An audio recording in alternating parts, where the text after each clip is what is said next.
In 2025, the U.S. saw a record-breaking surge in business applications. According to the Census Bureau, over 5.15 million new business filings came in last year, almost double what we saw before the pandemic. Each month, tens of thousands of people are entering their information on IRS forms, hoping for a fresh start. The Small Business Administration and politicians from both parties have been quick to call this a sign of renewed American spirit, citing press releases and speeches about the power of entrepreneurship. But the reality behind these numbers is far less inspiring. Most of these new entrepreneurs aren't launching the next big thing, they're scrambling to escape financial hardship. The headlines might celebrate a business boom, but the numbers themselves paint a much more complicated picture. The 2025 business boom by the numbers. Let's break down what's actually happening with the so-called business boom in 2025 by looking at the numbers themselves. Each month, about 457,000 new business applications are filed across the country, a pace that matches the post-pandemic surge we saw back in 2021. Over the course of 2024, that added up to more than 5.15 million filings, and the momentum hasn't slowed in 2025. In places like Dallas-Fort Worth, local data shows over 44,000 new business applications this year alone, reflecting the widespread reach of this trend. The quantity doesn't tell the whole story. The majority of these new businesses, about 63%, are what the Census Bureau calls non-employer firms. That means there's no payroll, no employees, and usually no office. It's just one person filing paperwork, often trying to make ends meet. For context, the census counted 29.8 million of these non-employer businesses in 2022, and their numbers are rising. When you look at the Census Bureau's four main types of business applications, only about a third are classified as high propensity, meaning they show signs of hiring or significant investment. The rest are mostly solo efforts, with little indication they'll ever become traditional small businesses with staff. The shift towards solo ventures is a recent development. Before the pandemic, in 2019, the share of new businesses with no employees was much lower. The pandemic years saw a sharp spike in these filings, and the trend never reversed. Now, for every business that looks like the classic neighborhood shop or startup, there are two more that amount to a single person registering a side hustle. The revenue picture is equally lopsided. Most of these non-employer businesses bring in modest sums, and a significant number never generate enough to support a full-time income. Instead of focusing on revenue brackets, it's more telling to look at the high-propensity business applications, the ones likely to hire employees.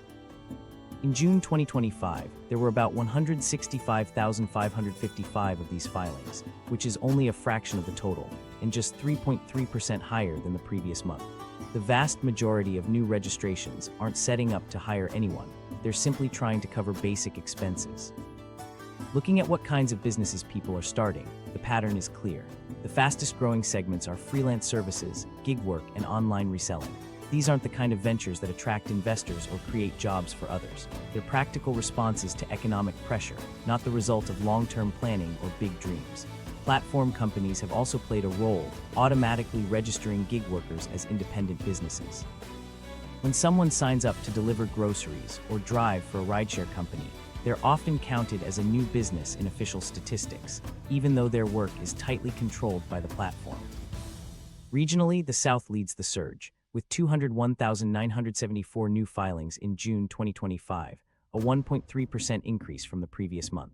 The West and Midwest saw 111,507 and 75,750 filings respectively, both up 1.9%. These numbers show that the boom isn't limited to traditional entrepreneurial hotspots. It's happening across areas with different economic challenges and opportunities. Another detail stands out in the timing of these filings. There are noticeable spikes at the end of each month, right when rent and bills are due, and again in December, as people look for ways to manage holiday expenses. The pattern suggests that many aren't launching businesses out of confidence, but out of necessity, as a last resort to generate some extra income. The changing demographics of new business owners tell a similar story. Historically, most new entrepreneurs were between 35 and 54, often with savings and experience. Now, the fastest growing groups are those over 55 starting businesses for the first time, and people under 25 who haven't held traditional full-time jobs. Both groups face limited options in the current job market and are turning to self-employment as a fallback. How these businesses are funded adds another layer. In 2025, 68% of new business owners reported using their own savings, usually less than $1,000, to get started. In 2019, more than 40% relied on bank loans or outside investment. Most now skip opening a separate business account, running everything through personal banking, underscoring just how informal and precarious these ventures are. All of this points to a new reality for American entrepreneurship. The classic image of the well-capitalized, carefully planned small business is being replaced by something much more improvised and fragile. The next section looks at how this new wave of businesses is fundamentally different from the stories older generations might remember. Why this isn't your grandpa's entrepreneurship. Unlike the small businesses of past generations, today's startups rarely follow the classic script. The playbook used to be straightforward: build up savings, craft a business plan, secure a storefront or office, and maybe hire a few employees when things got going. In 2025, that's the exception, not the rule. The Census Bureau projects only 28,376 new businesses with payroll liability in the first quarter of this year, a number that's barely moved, up just 0.1% from the previous month. Most of the millions of new registrations never make the leap to hiring even a single employee, highlighting just how far we've drifted from the traditional model. For many, starting a business now means working with whatever resources are on hand. Instead of investing in equipment or commercial space, most new ventures operate from home, using free online tools and personal devices. The majority don't open business bank accounts or separate their finances. Only a small slice of new owners qualify for traditional business loans, just 9% in 2025, compared to 23% in 2019.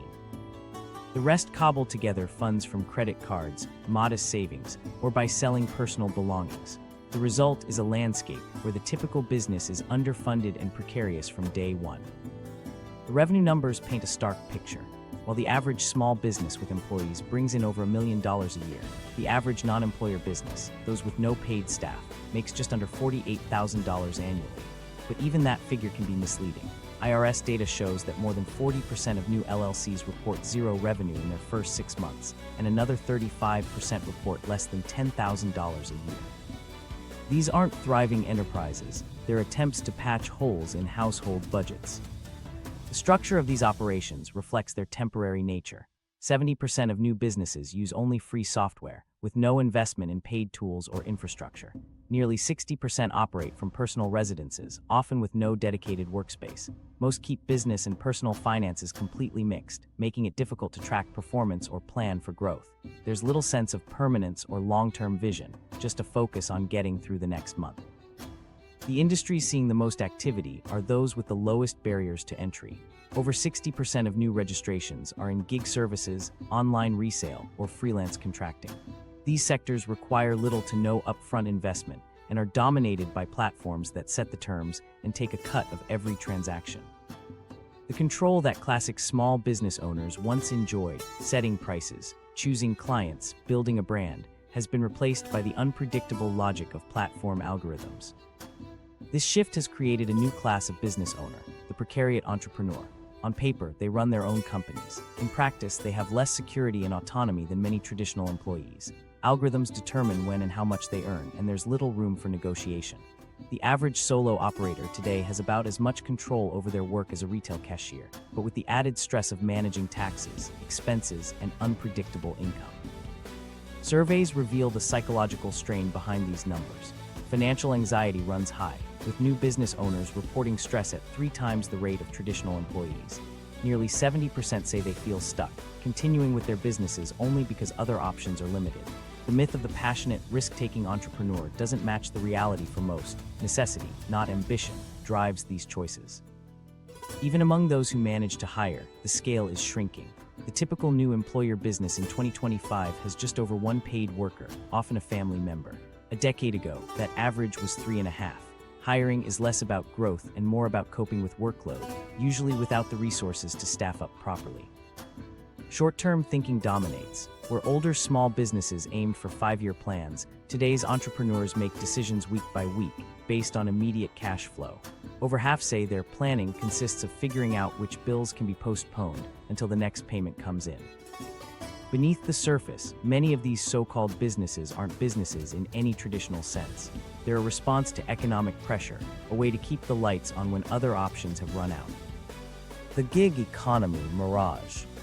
For many, the reality of the so-called business boom is shaped by the gig economy, a landscape where platforms and algorithms define what it means to be a business owner. In 2025, the explosion in business applications owes much to gig work, not to a wave of traditional entrepreneurship. When someone signs up to deliver food or drive passengers, the platform often handles registration, sometimes creating a tax ID or even an LLC without the worker's direct involvement. Overnight, a driver or courier is listed in government databases as the owner of a business, even if their day-to-day experience is indistinguishable from that of an hourly employee. This shift is visible in the numbers. According to a 2023 survey by the Federal Reserve Board, about 36% of the workforce now participates in gig work in some form. This participation has contributed to the rise in non-employer business applications, firms with no employees, no payroll, and often no physical presence. In June 2025 alone, there were 72,702 corporate-registered business applications, marking a 7.6% increase from the previous month. These filings inflate the appearance of entrepreneurial activity, but most represent individuals working for platforms rather than building independent enterprises. The financial reality for these new businesses is stark. Data from the Census Bureau's non-employer statistics shows that in 2022, 27.2 million non-employer firms generated a total of $411.6 billion in receipts. That averages out to just under $48,000 per firm annually, but this figure masks a wide range of outcomes. Many gig workers earn far less, especially after accounting for expenses like fuel, vehicle maintenance, and platform fees. Unlike traditional businesses, these operations rarely reinvest in growth or hire employees. Most lack the resources or stability to expand beyond the individual who started them. Platform companies have strong incentives to encourage this arrangement. By classifying workers as independent businesses, they shift legal and tax responsibilities away from themselves. The platforms avoid payroll taxes, unemployment insurance, and liability for workplace incidents. Meanwhile, the worker, now technically a business owner, takes on the risk, the paperwork, and the uncertainty. Some platforms have even streamlined the process, making business registration a routine part of onboarding, so that new gig workers enter the system as entrepreneurs, whether they intended to or not. This mass reclassification has a significant impact on economic data. Reports of record small business growth are driven in large part by these gig economy filings. Yet less than 1% of non-employer firms ever hire another person. They don't lease office space, buy inventory, or invest in equipment beyond what's needed to complete tasks assigned by the platform. The Small Business Administration and other agencies count these registrations alongside traditional small businesses, which distorts assessments of economic health and job creation. The experience for workers caught in this system is shaped by the power of algorithms. Unlike real businesses, gig workers don't set their own prices or control their workload. Instead, platforms dictate rates, adjust incentives, and change terms without negotiation. When a platform reduces pay or increases fees, workers have little recourse. Many report working longer hours across multiple apps just to maintain the same income they once earned in a single job. Administrative burdens add to the challenge. Gig workers must keep meticulous records, track miles, and navigate complex tax rules. What was once a straightforward paycheck is now a maze of deductions and quarterly filings. For some, the time spent on paperwork eats into already thin margins, with surveys showing gig workers can spend more than 15 hours a month just on business administration. Demographics reveal who is most affected by this shift. Growth in gig-based business registrations is fastest among older workers who struggle to find traditional jobs and young adults entering a weak labor market. Both groups turn to platforms out of necessity, not out of a desire to build lasting businesses. Despite the rhetoric around flexibility and independence, most gig workers would prefer stable employment if it paid enough. Surveys consistently show that the majority of these new entrepreneurs see gig work as a last resort rather than a chosen path. The gap between the image of the self-made business owner and the reality of precarious gig work grows wider each year. The result is a business landscape where economic statistics suggest vitality, but the underlying reality is far more fragile. The distinction between opportunity-driven entrepreneurship and necessity-driven self-employment has never mattered more. Desperation versus opportunity entrepreneurship. The motivations behind starting a business in 2025 are split between those chasing opportunity and those pushed by necessity. This divide shapes not only the businesses themselves, but also the wider economic picture. Opportunity-driven entrepreneurs, people who spot a market need and build a business to address it, make up a small minority. The vast majority of new business owners are necessity entrepreneurs, often turning to self-employment because other jobs are scarce or wages are too low to cover basic expenses. Opportunity entrepreneurs tend to follow a recognizable path. They identify unmet demand, secure funding, and build operations designed for growth. Their ventures are more likely to hire employees, create new products, and contribute to economic expansion. These are the businesses that most people picture when they think of entrepreneurship. The engineer building a new device, the chef opening a restaurant, the founder launching a tech startup.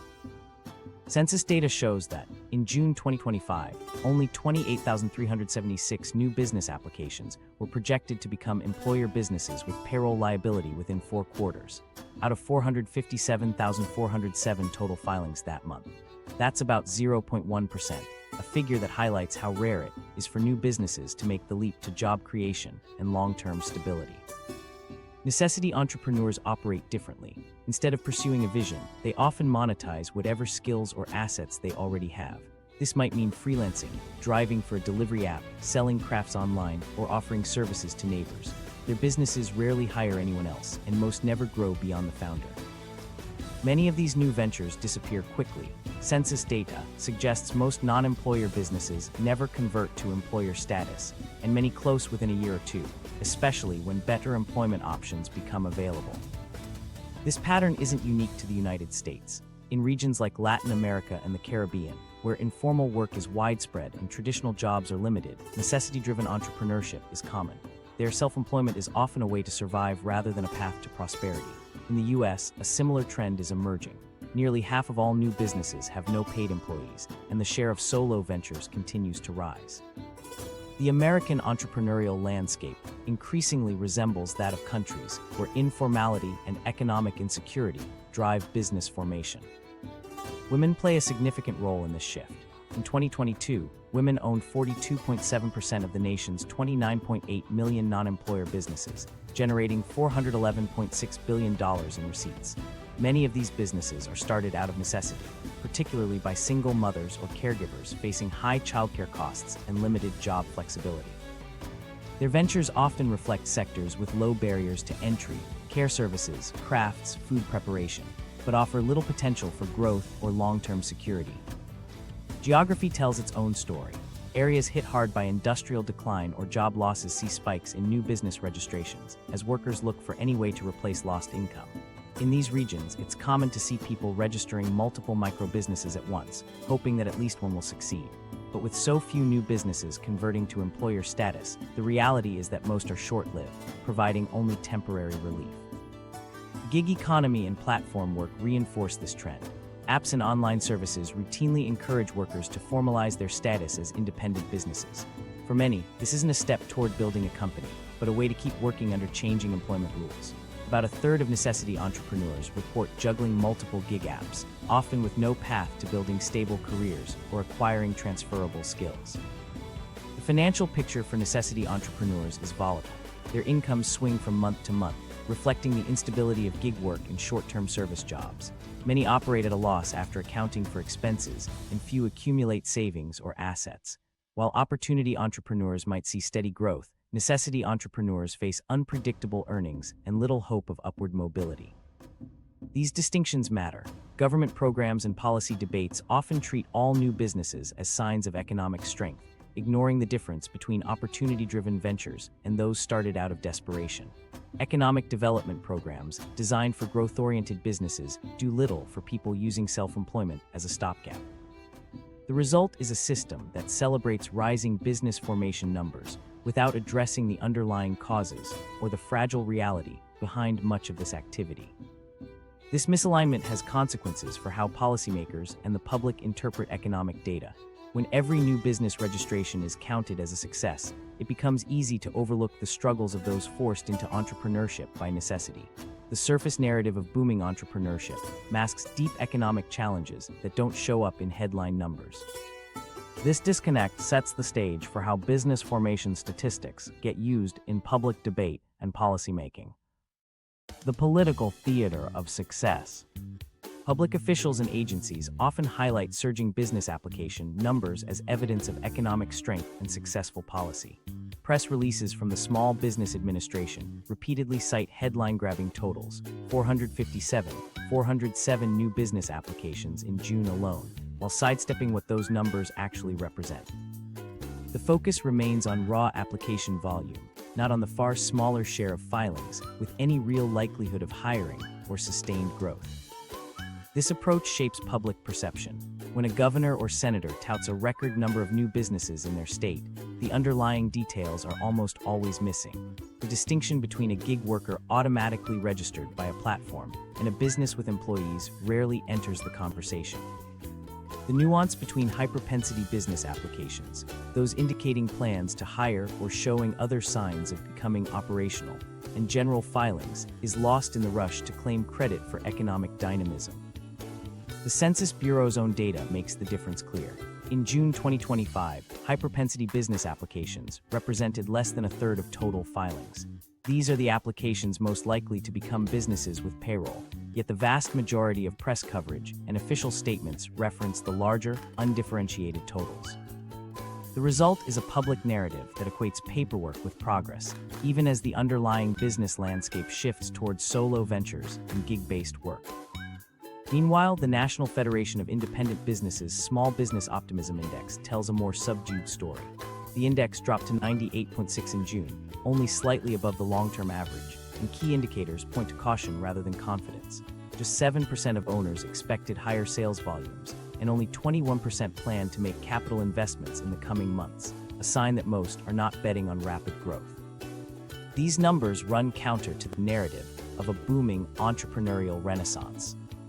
Policymakers have used rising business application numbers to justify a range of decisions, from scaling back social safety nets to redirecting funding away from traditional job creation programs. In some states, increases in registrations have been cited as proof of a thriving entrepreneurial ecosystem, even as local surveys show that most new businesses report minimal revenue and no employees. The reality is that many of these filings represent individuals who have turned to self-employment out of necessity, not opportunity. Tax policy has also played a role in inflating the numbers. Changes in recent years have made it easier for individuals to classify side gigs or hobbies as businesses, often for the purpose of claiming deductions. According to IRS data, a significant portion of those filing as businesses report little or no revenue. These ghost businesses exist on paper, boosting formation statistics without contributing to job growth or economic stability. Platform companies have further blurred the lines. Major gig economy firms actively lobby for policies that classify their workers as independent businesses. This allows them to present their workforce as a vast network of entrepreneurs, despite the fact that most gig workers have little control over their earnings or working conditions. When company executives testify before Congress or appear in the media, they cite the number of small business partners as proof of their sector's vitality, even though these so-called businesses rarely extend beyond a single individual. The gap between political rhetoric and ground-level reality is wide. The statistics used to celebrate entrepreneurship often mask the fact that most new registrations do not translate into stable businesses or new jobs. The real story is not one of widespread opportunity, but of economic adaptation under pressure. As policymakers continue to point to business application numbers as a sign of progress, the question of what these businesses actually contribute to the economy remains largely unaddressed. This focus on headline figures obscures an important fact. The surge in business registrations has not translated into meaningful job creation. Where the jobs aren't. Behind the surge in business registrations lies a stark reality. The jobs people expect from new businesses simply aren't materializing. The gap between business formation and employment growth has widened dramatically over the past decade. In 2025, the Census Bureau reported 457,407 new business applications in June alone, but projected only 28,376 of these would become employer businesses within the next 4 quarters. That means the overwhelming majority of new ventures are unlikely to hire anyone beyond the founder. The trend marks a sharp departure from the past. 10 years ago, new businesses were far more likely to create jobs. In 2015, about 1 in 3 new businesses hired additional employees in their first year. Now, most new enterprises remain solo operations. The shift is visible in the data. Counties with higher rates of business creation now also report higher rates of job destruction, according to a recent Federal Reserve working paper. Instead of fueling local hiring booms, many of these new businesses are simply replacing lost jobs with self-employment. The rise of the gig economy is central to this disconnect. Platform companies have made it easier than ever for individuals to register as businesses, often by automating the process of generating tax IDs for drivers and delivery workers. These so-called businesses rarely hire anyone else. When a rideshare driver is registered as a business entity, it counts as a new business on paper, but it doesn't create new jobs in the traditional sense. The result is a swelling number of non-employer businesses that inflate headline statistics while leaving job growth stagnant. Industry breakdowns reinforce this pattern. The sectors seeing the most rapid business growth, freelance digital services, online reselling, and micro-retail, are designed for solo operators. Only a small fraction of these ventures ever hire anyone. By contrast, industries with higher hiring potential, like construction and manufacturing, make up a shrinking share of new business formations. Even when new businesses do hire, it's often just one part-time worker, and rarely at wages that support long-term employment. Payroll data reveals the consequences. Employer businesses paid 18% less in aggregate payroll taxes in 2025 than they did in 2019, after adjusting for inflation. This points to smaller payrolls and fewer jobs per business. Meanwhile, tax filings from non-employer businesses have surged, reflecting the growing number of individuals working for themselves without expanding their operations. The traditional pattern of small business growth, starting with a few employees and scaling up over time, has become rare. Businesses founded in 2020 are much less likely to reach the 5-employee mark within 5 years compared to those started a decade earlier. The average age of a first-time employer has increased, and younger entrepreneurs are especially unlikely to hire. Their ventures are often digital, low overhead, and built for one. Funding patterns help explain why hiring has stalled. Bank lending to new businesses has declined, while more founders rely on personal savings or credit cards to get started. Most new businesses launch with minimal capital, making it difficult to afford payroll. Grants and incentives that once rewarded hiring have shifted toward general operational support, further reducing pressure to bring on staff. The classification of workers has also changed the picture. Many so-called hires at new businesses are actually subcontractors or gig workers, not employees in the traditional sense. This distinction means they lack benefits, job security, and legal protections, even though they show up in some government statistics as jobs created. Communities with high rates of business formation, but little job growth, are seeing the effects. Local economies once buoyed by small businesses adding jobs now face an increase in residents juggling multiple gigs, often without access to employer-based benefits or stable income.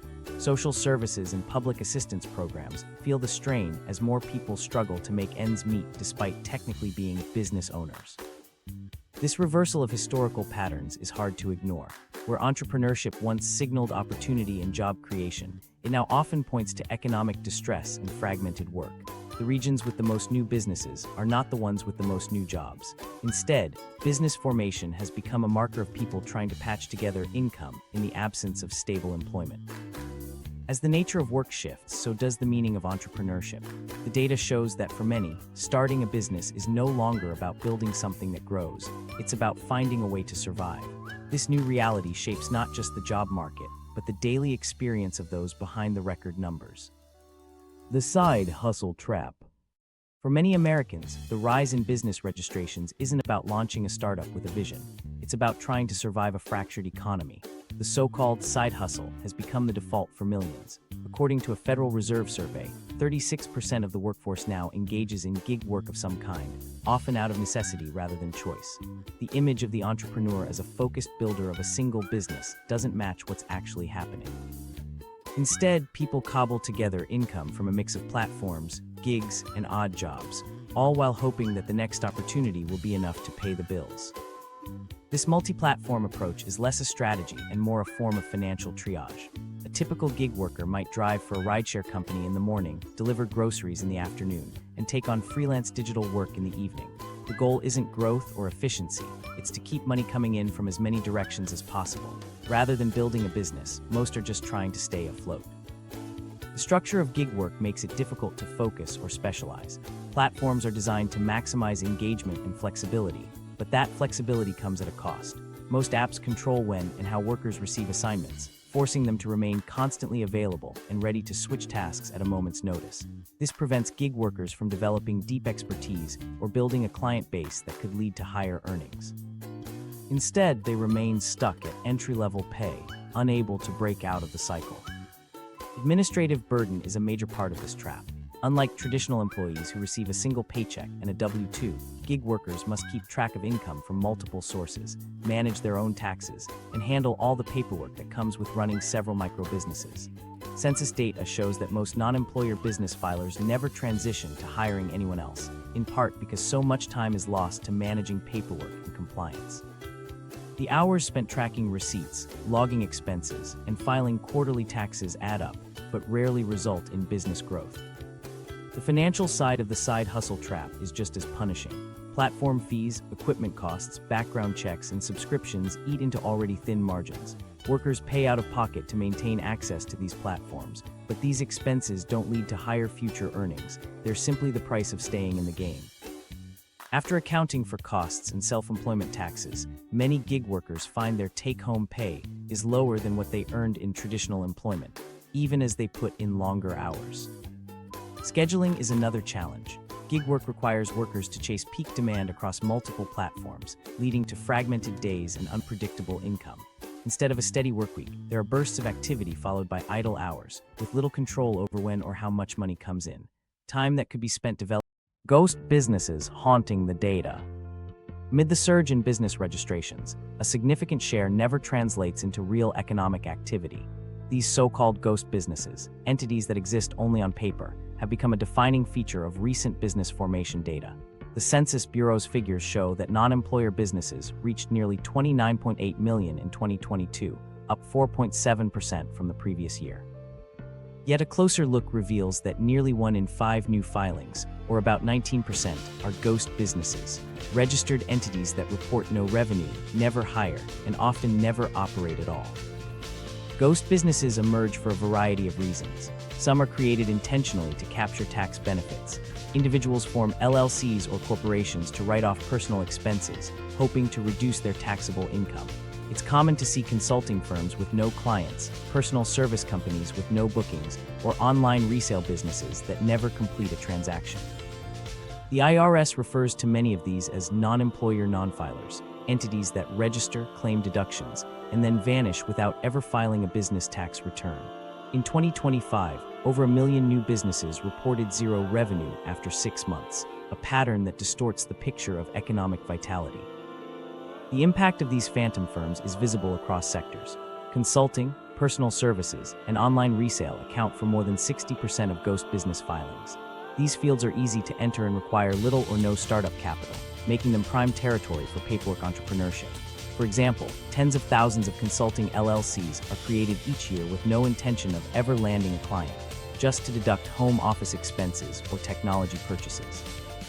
In the pet services industry, tens of thousands of LLCs exist in name only, created by individuals seeking to write off personal costs rather than build a viable company. Gig platforms have added another layer to the problem. Some apps automatically generate tax IDs for new workers, registering them as businesses even if they never intended to operate independently. A driver might find themselves the owner of an LLC without ever applying for one, simply because a platform streamlined the onboarding process. These forced registrations show up as new business starts in official statistics, even when the underlying work is indistinguishable from traditional employment. Misunderstanding and confusion also fuel the growth of ghost businesses. Many first-time filers believe that forming an LLC is required to work as a freelancer or launch a side gig, even when a sole proprietorship would suffice. College students selling crafts online or part-time service providers often register entities they don't need, then abandon them when faced with annual state fees or paperwork. About 15% of zero-revenue businesses are created this way, unintentionally, and often out of a desire to do things right. The administrative costs of ghost businesses are not trivial. States require annual fees to maintain LLCs, and penalties accrue quickly when owners fail to file renewal documents. Many people are unaware of these obligations until they receive notices for unpaid fees and mounting fines. Inactive LLCs accumulate on state rolls, with some jurisdictions reporting hundreds of thousands of dormant entities. These zombie businesses continue to appear in economic data long after any real activity has ceased. Real estate speculation contributes to the count as well. Investors often create separate LLCs for each property they acquire, sometimes registering dozens of entities to limit liability. These shell companies rarely hire employees or conduct ongoing business, but each is counted as a separate firm in official reports. In some cities, a single investor can inflate business formation numbers by registering dozens of holding companies, none of which add to employment or local commerce. The tax implications are significant. The IRS estimates billions in lost revenue each year from improper deductions claimed by ghost businesses.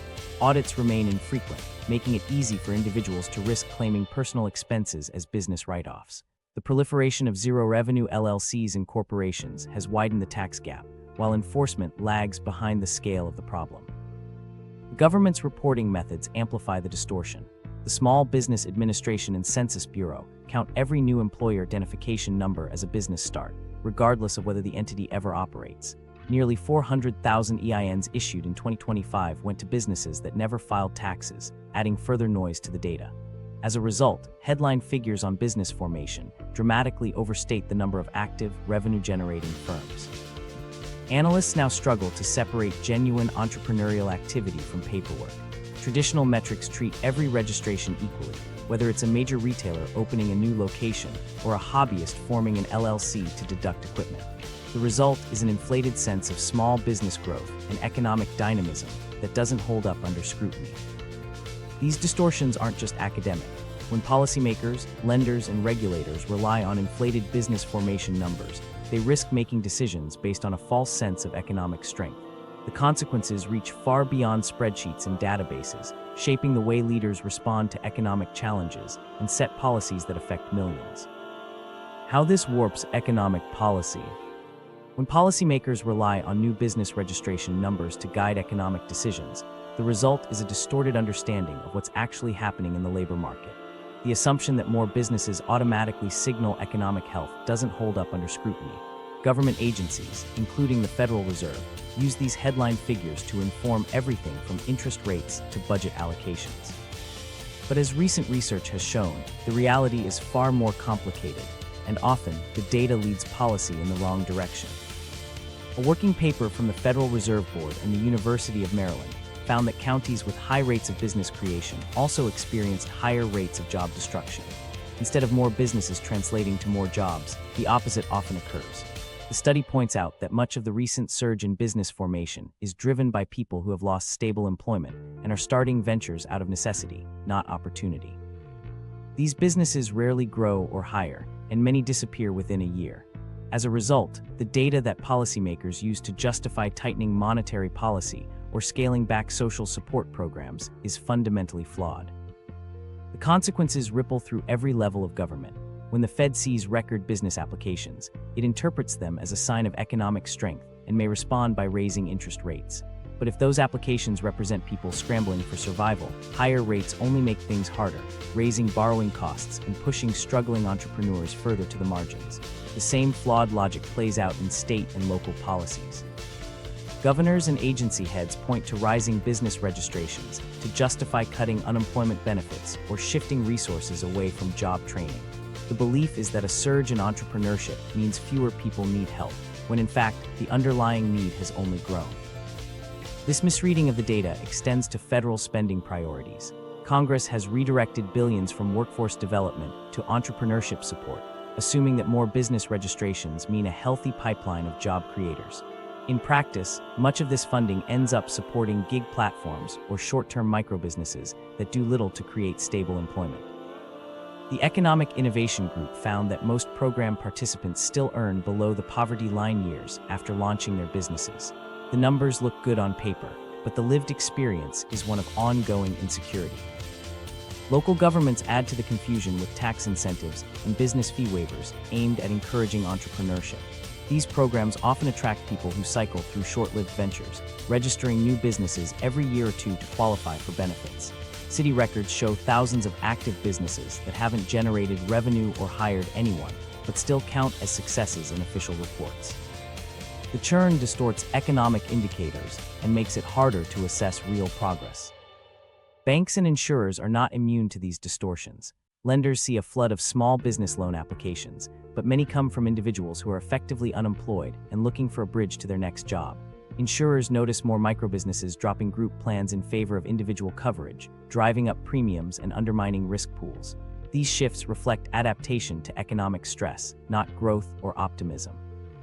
International comparisons suffer too. The US now leads the world in new business creation, according to the OECD, but also ranks high in business failure and underemployment among the self-employed. Other countries with lower rates of new business formation often have more stable, better-paying small businesses that last longer and contribute more to their economies.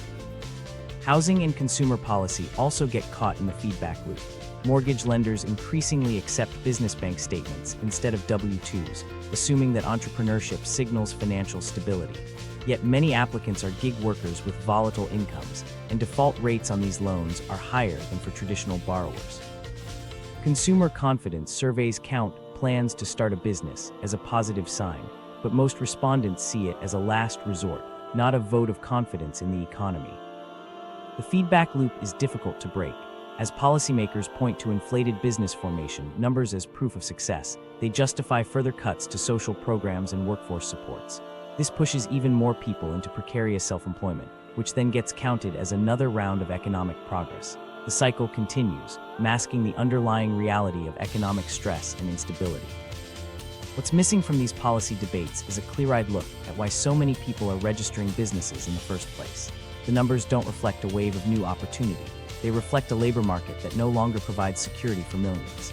As more jobs are automated or outsourced, people turn to whatever work is left. The next chapter in this story reveals how automation and shifting technology are reshaping what it means to be an entrepreneur today. The automation angle.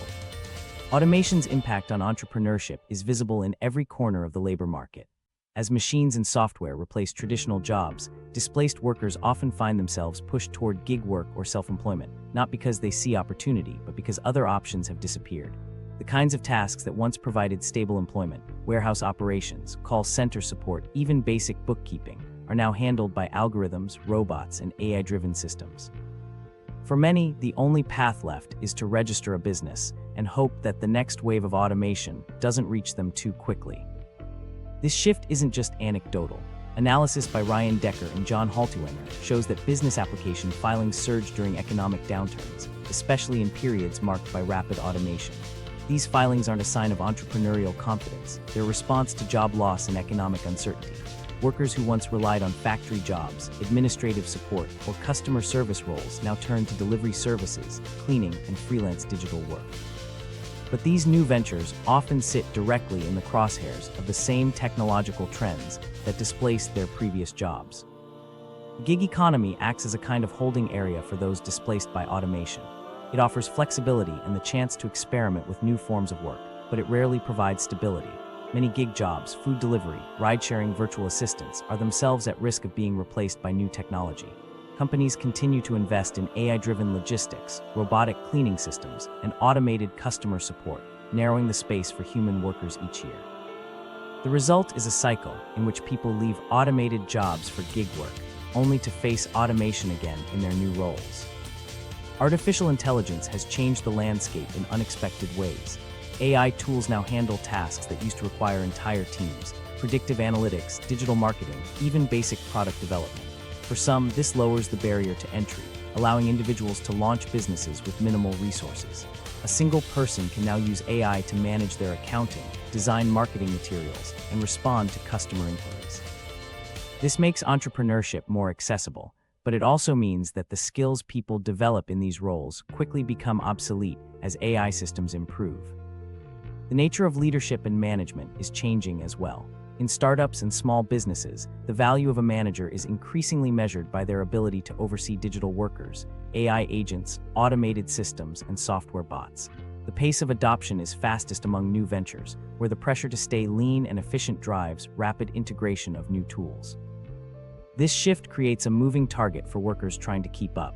Every year, the skills required to run a business evolve as technology advances. For necessity entrepreneurs, the treadmill never stops. the work they find today is often the work most likely to be automated tomorrow. Someone displaced from a factory might start a delivery business, only to see driverless vehicles enter their market. A laid-off office worker might turn to freelance administrative support, while AI tools continue to erode the value of those services. Each transition requires new investments, time, money, training, with no guarantee of lasting security. The psychological effects of repeated displacement are significant. Workers cycle through careers and business ventures, each time hoping to find a safe niche, only to watch it disappear. The constant threat of automation creates anxiety and discourages long-term planning. Instead of building a business for the future, people focus on surviving the present, knowing that the next disruption could arrive at any moment. The economic illusion created by this cycle is hard to ignore. On paper, rising business registrations look like a sign of progress. In reality, they often reflect a workforce scrambling to stay ahead of technological change. Communities lose stable employers and gain a patchwork of micro-businesses, each vulnerable to the next innovation. The promise of entrepreneurship as a path to security and upward mobility grows weaker as automation accelerates. Even those who try to adapt by specializing in tasks that seem resistant to automation, like tech support for seniors or hands-on personal services, face an uncertain future. As AI systems become more intuitive and robotics more affordable, the window for human advantage narrows. The arms race between human adaptability and machine learning ensures that no job stays safe for long. Underneath the headlines about record business growth, the story is one of instability and constant adjustment. The people registering new businesses are not chasing dreams, they're running from obsolescence. Their ventures become temporary solutions, filling gaps left by automation until those gaps close as well. This reality shapes the entire entrepreneurial landscape. The people most affected by these changes aren't the ones writing the rules or designing the platforms. They're the ones adapting to systems built by others, operating on uncertain ground, and absorbing the risks that come with every new wave of technology. Who actually benefits? When we talk about the surge in new business registrations, it's easy to picture a wave of empowered individuals building their own futures. But the real beneficiaries of the so-called entrepreneurship boom aren't the people taking the risks. They're the corporations and service providers that profit from every new registration, every transaction, and every gig completed. The structure of today's gig economy and micro-business landscape is designed so that each step in the process generates revenue for someone else, regardless of whether the new business survives. Gig platforms stand at the center of this system. Companies like Uber, DoorDash, and others have built business models around classifying workers as independent contractors rather than employees. They spend heavily on lobbying to influence labor regulations and maintain this distinction, making sure the legal environment supports their preferred structure. By doing so, they avoid the costs of benefits, payroll taxes, and job protections, shifting risk onto the workers while presenting themselves as champions of entrepreneurship. The more people forced into gig work, the more platforms profit from commissions and service fees, turning each entrepreneur into a recurring source of revenue. Payment processors and financial service providers have adapted their offerings to capture value from the flood of microbusinesses. Every time a gig worker or side hustler gets paid, companies like Stripe and Square collect a fee. With millions of small transactions taking place each day, these fees accumulate fast. The sheer volume means that even the smallest operations contribute to a multi-billion-dollar revenue stream for payment processors. Business services companies, from legal form filers to bookkeeping software providers, also benefit from this churn. They market their products aggressively to new business owners, selling everything from LLC registration packages to monthly accounting subscriptions, knowing that most customers will never see significant growth or stability. Insurance companies have followed suit, designing plans specifically for gig workers and microbusinesses. These so-called small business health plans often feature high deductibles and limited coverage, but they satisfy legal requirements and generate steady premiums for insurers. Partnerships between gig platforms and insurance providers mean that workers are nudged toward buying plans that offer little real protection, but plenty of profit for the companies involved. Commercial landlords and co-working companies have found new markets in the instability. Self-storage units and shared office spaces are marketed as affordable solutions for solopreneurs and gig workers, often at premium rates. The turnover is high, but that's part of the model. The constant churn of new businesses means a steady stream of short-term tenants, each paying for the hope of a stable workspace. Tech companies, too, have built their growth on the backs of struggling entrepreneurs. Platforms like Shopify, Etsy, and Fiverr collect fees and commissions on every sale or gig, regardless of whether the seller or freelancer earns a living wage. Their business models rely on a constant influx of new users, many of whom will never break even, but whose activity still generates revenue for the platform. The oversupply of labor in these marketplaces pushes down prices and increases competition, making it even harder for individuals to succeed. Banks and lenders have rolled out products tailored to the new wave of microbusinesses. Checking accounts, credit cards, and short-term loans are marketed to entrepreneurs and gig workers, often with fees and interest rates that reflect the higher risk of default. These financial products generate income for banks even as many users struggle to keep up with payments. Advertising and marketing firms have also found opportunity in the chaos. Social media giants charge small businesses to promote their listings and reach customers, while a cottage industry of business coaches and course sellers promises to teach the secrets of success for a price. The result is a crowded marketplace where everyone is selling tools, advice, or access, but few see lasting results. Data brokers play a quieter but significant role. Every new LLC registration is tracked and sold as a lead to banks, lenders, and service providers. Even when businesses fail, the information is valuable. Collections agencies and high-interest lenders use these lists to target struggling entrepreneurs with offers that often lead to deeper financial trouble. What emerges is a system where the risks and costs of business ownership are borne almost entirely by individuals, while the rewards flow to a network of corporate intermediaries. The cycle repeats as new entrants replace those who burn out or go under, ensuring a steady supply of customers for the platforms and service providers at the top. This dynamic is not an accident. It's the result of deliberate policy choices and business strategies that prioritize profit over stability or well-being. The institutions that shape the environment for small business have every incentive to keep the churn going, even as the people doing the work face mounting insecurity. For the individuals at the heart of this system, the promise of entrepreneurship often turns into a grind of paperwork, fees, and uncertainty. The financial and emotional toll is rarely discussed in the headlines about record business formation, but it's a reality for millions. And while the corporations count their profits, the people they depend on are left to manage the consequences. The mental health toll. While business formation numbers continue to climb, the day-to-day reality for many new entrepreneurs is marked by persistent financial uncertainty and stress.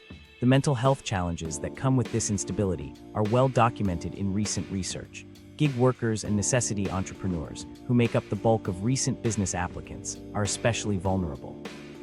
They face unpredictable incomes, lack of benefits, and the constant pressure to keep up with expenses, all of which contribute to heightened anxiety and a sense of insecurity.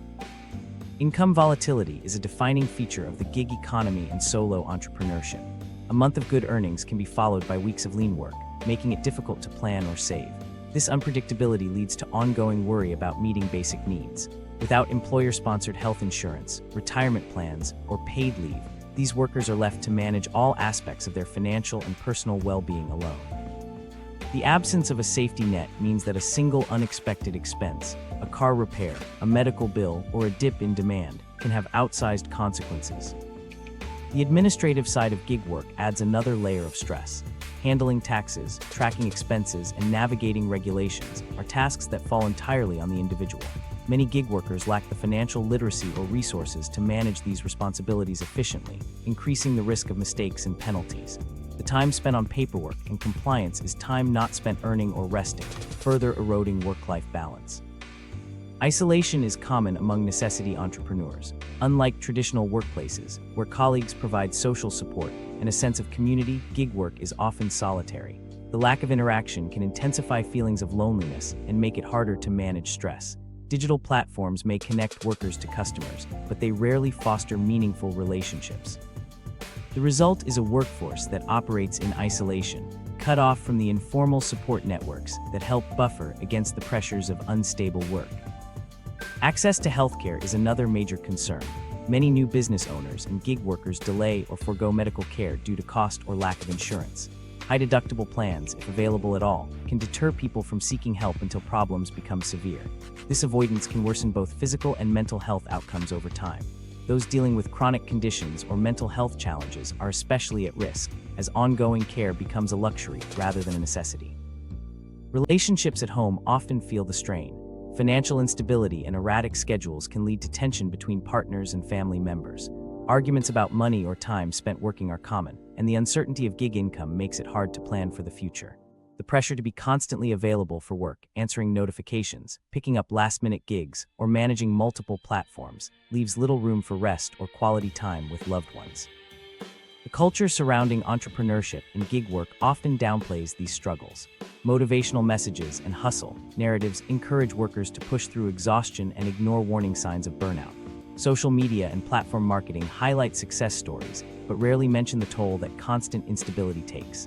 This framing can make it difficult for workers to recognize when stress has become unmanageable or to seek support when needed. The end result is a workforce that is financially and emotionally stretched, with few resources to fall back on. For many, the promise of entrepreneurship has turned into a daily grind, marked by anxiety, isolation, and a sense of precariousness. The challenges go far beyond the numbers reported in business formation statistics. Despite the rhetoric about flexibility and freedom, the underlying reality for most new entrepreneurs is defined by necessity, not choice. The next section examines some of the most common explanations offered for this shift, and why they don't hold up under closer scrutiny. Alternative explanations that don't hold up. Many explanations for the surge in business registrations sound plausible at first, but break down under closer inspection. The most common argument is that people are drawn to entrepreneurship for the flexibility it offers. Platform companies and gig economy advocates highlight the ability to set your own hours and escape the confines of traditional employment. But research and worker surveys tell a different story. Most gig workers and necessity entrepreneurs report that flexibility is more theoretical than real. They remain on call at all hours, responding to unpredictable demand, and rarely feel they can turn down work without risking income or platform penalties. The supposed freedom often means working nights, weekends, and holidays, with schedules shaped by economic pressure rather than personal choice. The reality is that many would trade flexibility for the stability and predictability of a regular job if one were available at a living wage. Another popular explanation is that younger generations, especially Gen Z and millennials, are rejecting traditional employment in favor of entrepreneurship. This narrative appears everywhere from business news to platform marketing, but the underlying data does not support the claim. Most young business owners start ventures out of necessity, not preference. They face a job market that has eroded since the 2008 financial crisis, burdened by student debt and a shrinking pool of stable, career-track positions.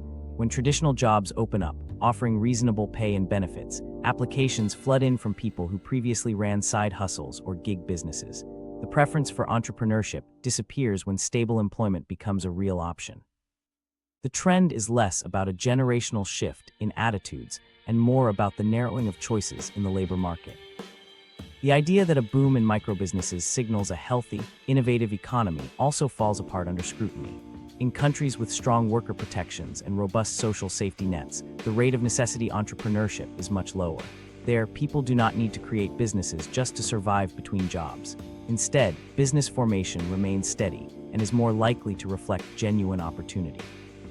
The U.S. trend towards solo entrepreneurship and gig work correlates closely with the erosion of traditional job security, declining wages, and the rising cost of living. Where stable jobs exist, people do not seek out side hustles or register businesses as a fallback. Much of the rhetoric around the future of work focuses on the supposed benefits of gig platforms and digital entrepreneurship.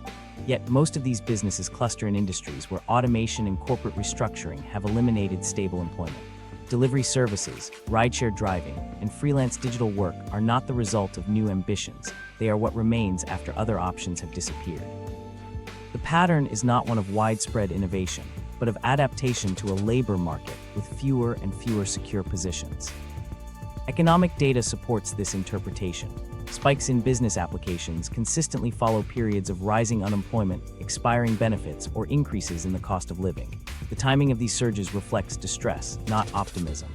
In contrast, genuine opportunity-driven entrepreneurship tends to flourish during periods of economic growth, when people feel secure enough to take risks. The current wave of business formation is concentrated among those who have lost jobs or face stagnant wages, not among those pursuing new markets or innovations. International comparisons further undermine optimistic explanations. Countries with comprehensive social programs and strong labor protections see far less necessity entrepreneurship. In the US, the lack of a safety net forces more people into self-employment as a last resort. This is not a cultural preference, but a structural outcome of policy choices. Where people can rely on unemployment benefits or affordable health care, they are less likely to register businesses out of desperation. There's also a misconception that the fluidity of the modern labor market means people freely move between traditional jobs and gig work, choosing whichever suits them best. In practice, the flow is overwhelmingly one way, from stable employment into gig work or micro-businesses, rarely the reverse. Once workers lose access to benefits, predictable pay, and job security, few are able to return. The lack of upward mobility and the prevalence of downward transitions expose the limits of the flexibility argument. The financial outcomes of necessity entrepreneurship speak for themselves. Most new businesses formed under these conditions generate little or no profit, and many leave their owners worse off than before. The promise of entrepreneurship as a pathway to wealth and security is not being realized for the majority of new registrants. Instead, the numbers reflect a workforce increasingly exposed to risk, instability, and financial vulnerability. These alternative explanations do not withstand the evidence. The surge in business registrations is not a sign of economic vitality or newfound opportunity. It is a symptom of deeper problems, a labor market that no longer provides security, rising living costs, and policy choices that leave millions with no better option than to try to make it on their own. The consequences of this shift are not limited to individuals. They have the potential to reshape the economy in ways that few are prepared for. As the underlying weaknesses become more apparent, the risks of widespread instability grow, setting the stage for a much larger reckoning. When the bubble pops, warning signs are easy to overlook when business formation numbers keep breaking records. But the reality behind the surge is that most of these new ventures exist on a foundation of economic stress rather than genuine opportunity. When the conditions that drove millions to register businesses begin to shift, whether through rising living costs, tightening credit, or a drop in consumer demand, the fragility of this ecosystem becomes clear. The slow pace at which new businesses transition into employer firms is a central indicator of this fragility. Census data from June 2025 shows that out of more than 457,000 new business applications, only about 28,000 are projected to become employer businesses within 4 quarters. The rest remain as solo operations or disappear entirely. This low conversion rate points to a landscape filled with ventures that are unlikely to last.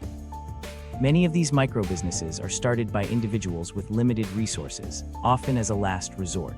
They operate with little capital, minimal support, and few prospects for growth. When economic conditions become less forgiving, these businesses are among the first to falter. The risk is not just that individual businesses fail, but that a large share could collapse at once. Unlike traditional downturns, where layoffs and closures happen gradually, the failure of necessity-driven microbusinesses can be sudden and widespread. These entrepreneurs are often already stretched thin, managing debt, juggling multiple gigs, and relying on unstable income streams. If a shock hits, such as a spike in expenses or a drop in demand, there is little buffer to absorb the blow. The result is a wave of closures that can ripple through the broader economy.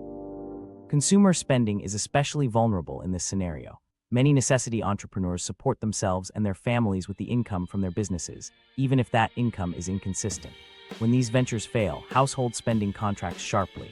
The effect is amplified when millions of similar businesses face the same pressures at once. Local economies that have come to depend on this spending, whether at grocery stores, restaurants, or service providers, feel the impact quickly. The disappearance of these businesses doesn't just remove a source of income for the owners. It reduces demand for a wide range of goods and services.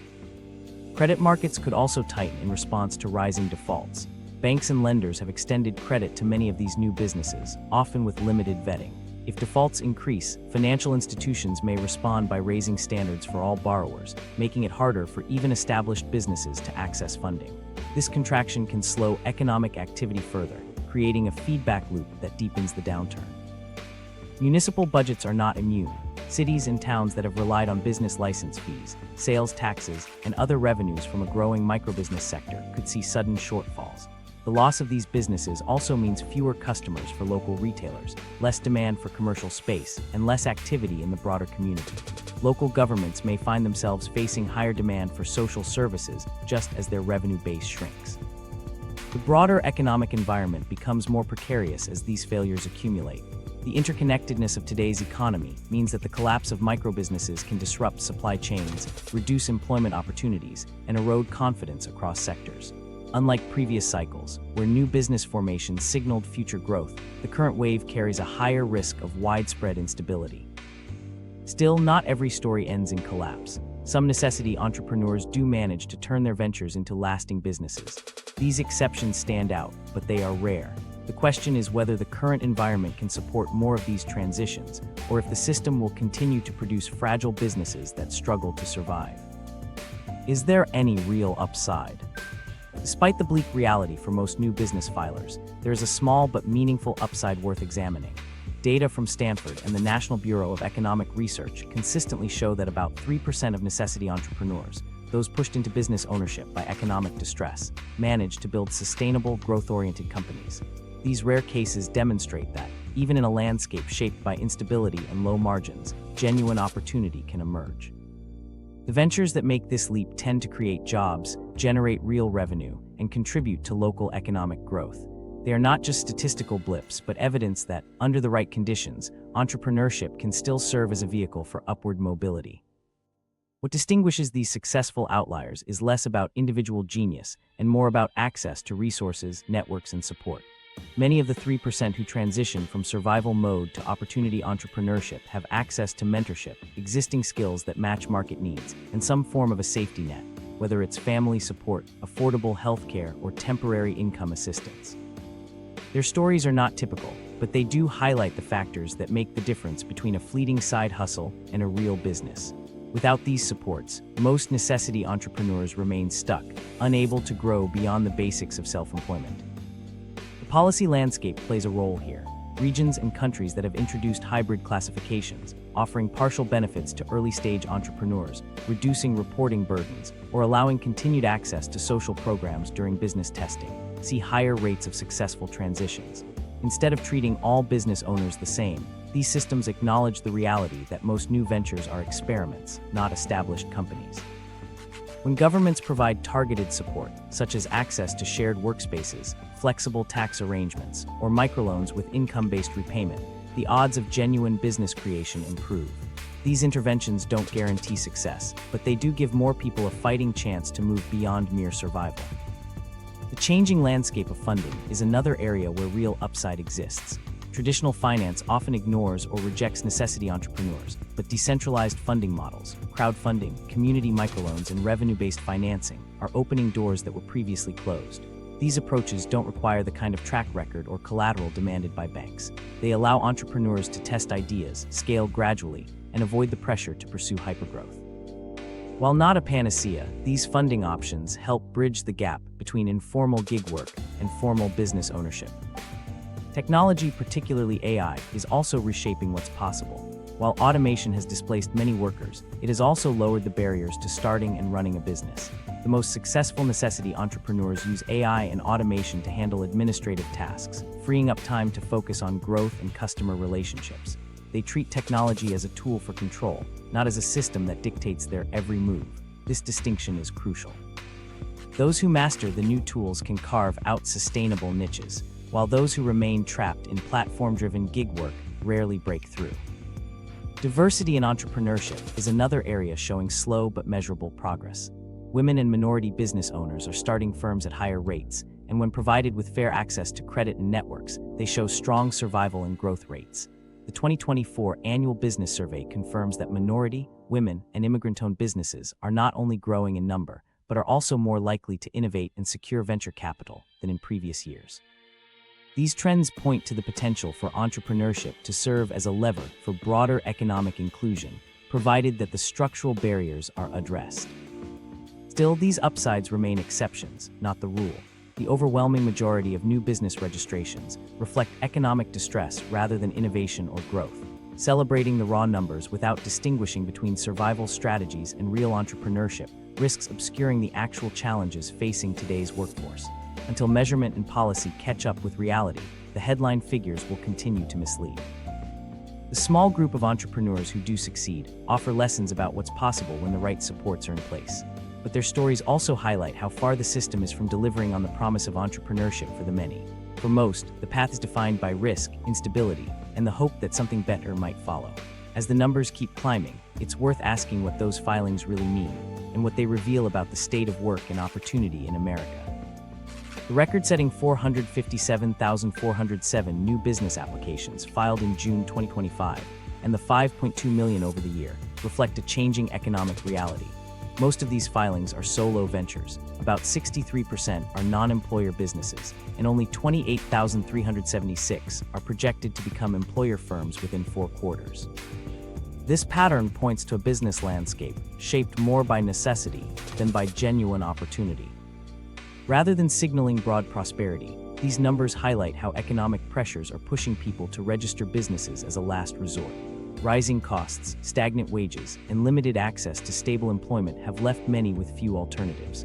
Until underlying economic challenges are addressed, high business formation rates will remain a symptom of precarity, not a sign of widespread growth.